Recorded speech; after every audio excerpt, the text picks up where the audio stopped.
Okay, James Ramsay MacDonald, better known as Ramsay MacDonald, had already been Prime Minister in the 1920s, in 1924 briefly, and then 1929 to 31.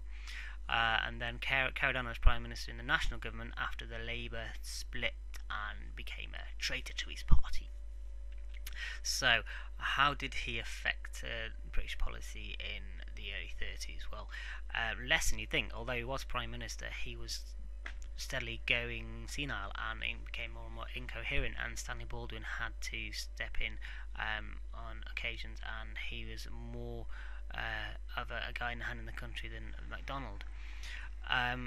However, MacDonald did have some important views that you need to know. He was a big believer in the League of Nations, and as a left-wing politician, that's understandable. And he pinned a lot of hopes on the World Disarmament Conference, which eventually failed.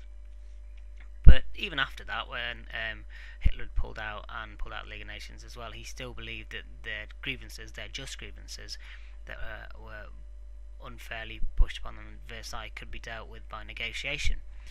MacDonald did a lot to get the reparations payments abolished.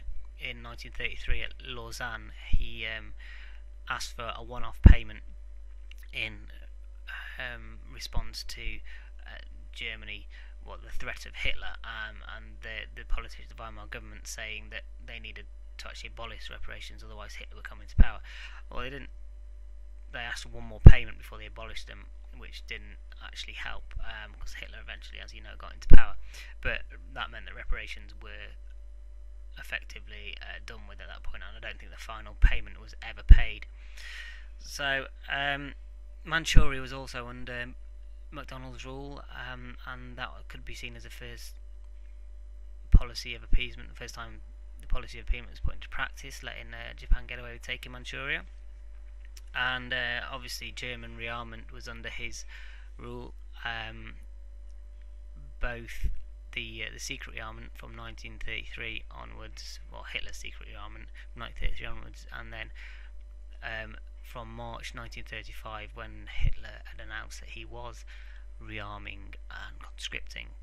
Now, that was because of a white paper that the British government had released, because they had to be seen to be doing something to stop this secret German rearmament, and it actually didn't get down too well with Hitler that the British had announced their decision to, or their intent to rearm.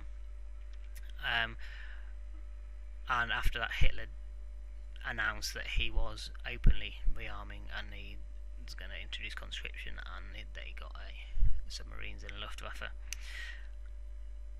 So